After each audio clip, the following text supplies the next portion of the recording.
All right, hi everybody. This video is about the carbon cycle. So carbon is a really cool atom.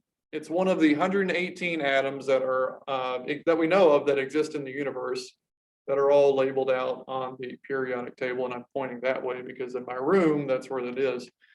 But on the periodic table, you'll see carbon at number 6.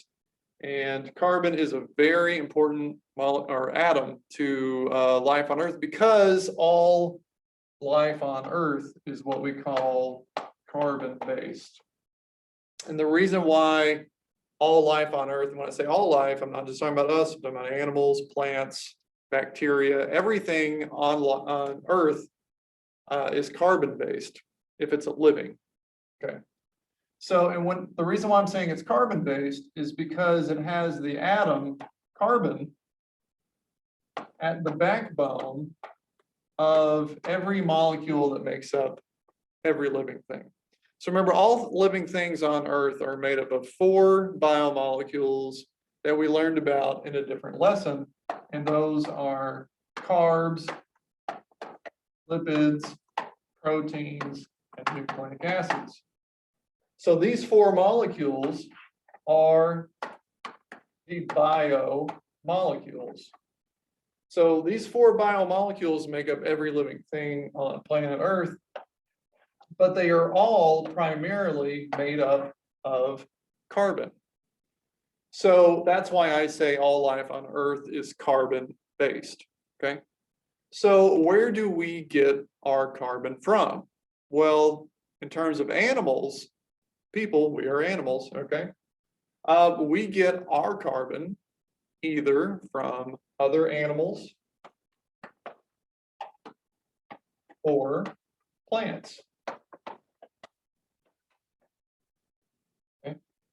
So, but plants are the first ones to create this carbon. Now, plants don't create carbon, but they put carbon into a form that we can take in and use for our own purposes, okay?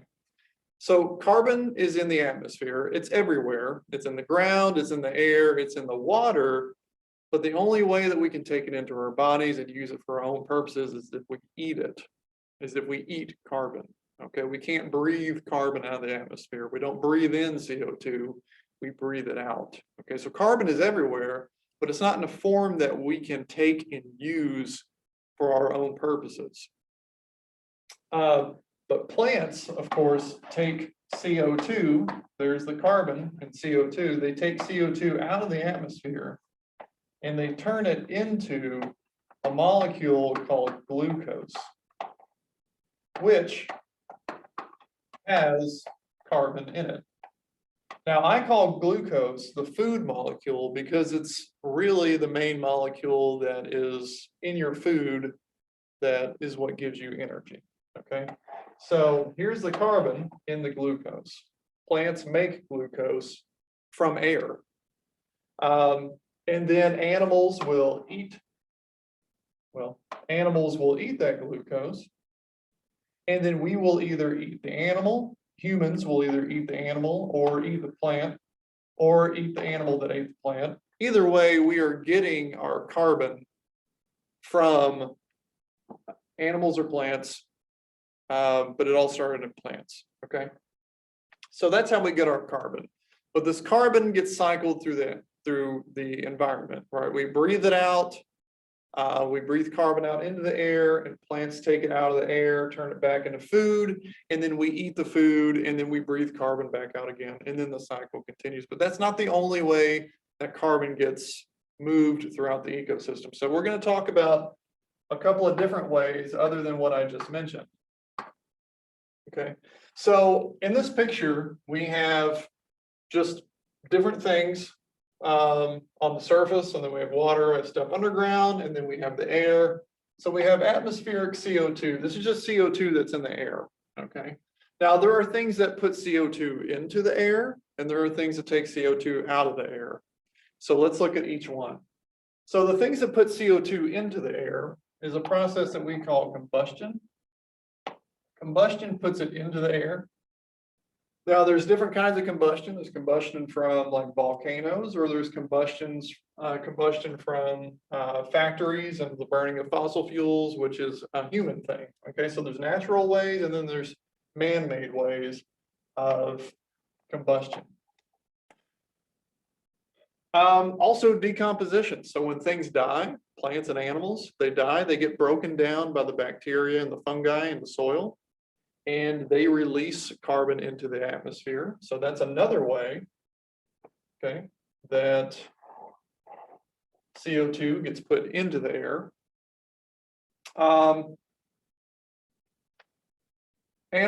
Plant and animal respiration, whenever they're doing their daily processes of just staying alive, they release CO2 into the atmosphere. Okay. So those are other ways. So all those ways, combustion and respiration and decomposition down here, are basically the ways that CO2 gets into the air.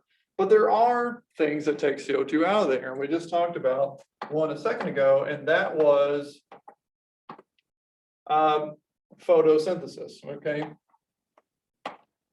So photosynthesis is one of the ways that CO2 gets taken out of the air, but it doesn't just happen on land with trees, it also happens over here in the water, because there are producers. They're not land-based plants, but there are still producers that are in the water that take, just like what plants do on land, they take CO2 out of the atmosphere and they use it to make food. And then that's what ocean life or aquatic life lives off of, is the food that is generated by these guys here, okay? And also, not only does CO2 get put into the air and then also taken out of the air. Oh, I'm sorry, I forgot one way that CO2 is taken out. It's by what's called assimilation into the soil. So there's actually bacteria in the soil that will take CO2 out of the air and hold on to it in the soil, okay?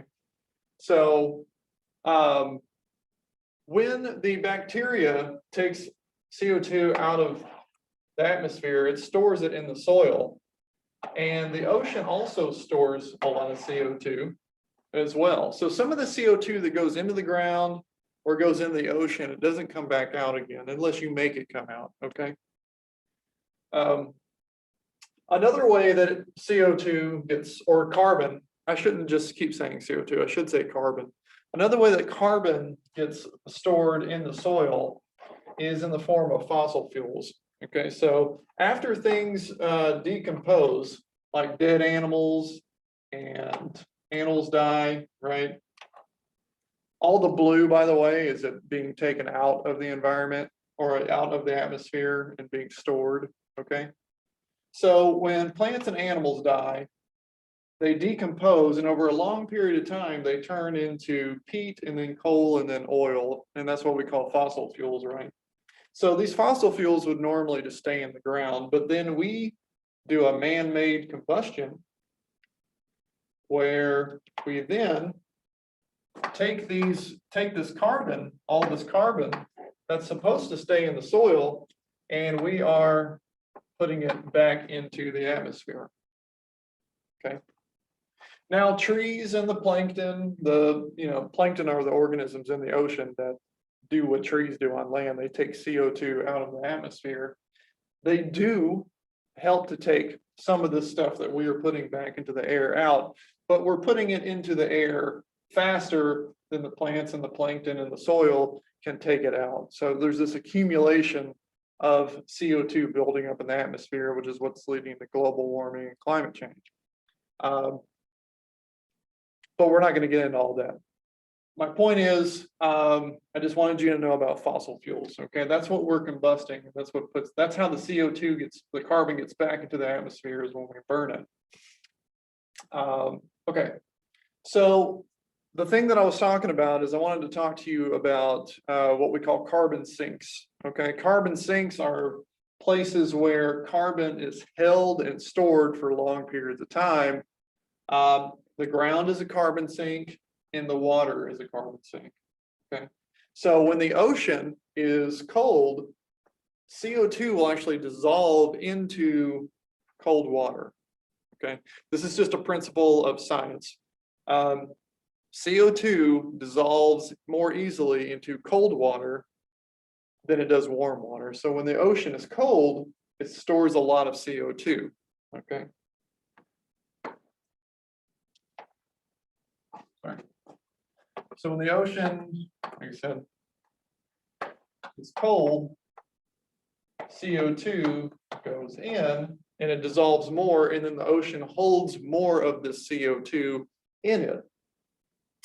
But the problem with climate change and global warming is that as the overall global climate gets warmer, these ocean temperatures become warmer. And when water gets warmer, it holds less CO2, and CO2 escapes back into the atmosphere. Okay. So as we warm up the planet by burning a lot of these fossil fuels and putting more carbon into the atmosphere than the plants and the soil and the water, the phytoplankton and the water can take out of the atmosphere, we're getting this accumulation of carbon, which is making the earth warm. And as the earth warms, so does the ocean. And as the ocean warms, it releases more CO2, which makes the earth even warmer, which makes the water even warmer, which makes it release even more CO2, and so on and so forth. So you can see how this cycle is very bad. Okay. So just as a quick recap, and then I'm going to end. Things put CO2 into the air, things take CO2 out of the air. The only things that really take CO2 out of the air are bacteria in the soil and photosynthesis. That photosynthesis could happen on land with trees and plants, or it could happen in the water with phytoplankton. Cold water holds more CO2, warm water holds less CO2. Fossil fuels are combusted at a rate faster than we can take them out. So that's causing an accumulation of CO2 in the atmosphere, which is making things warmer. Okay. And that is how carbon is cycled throughout the atmosphere.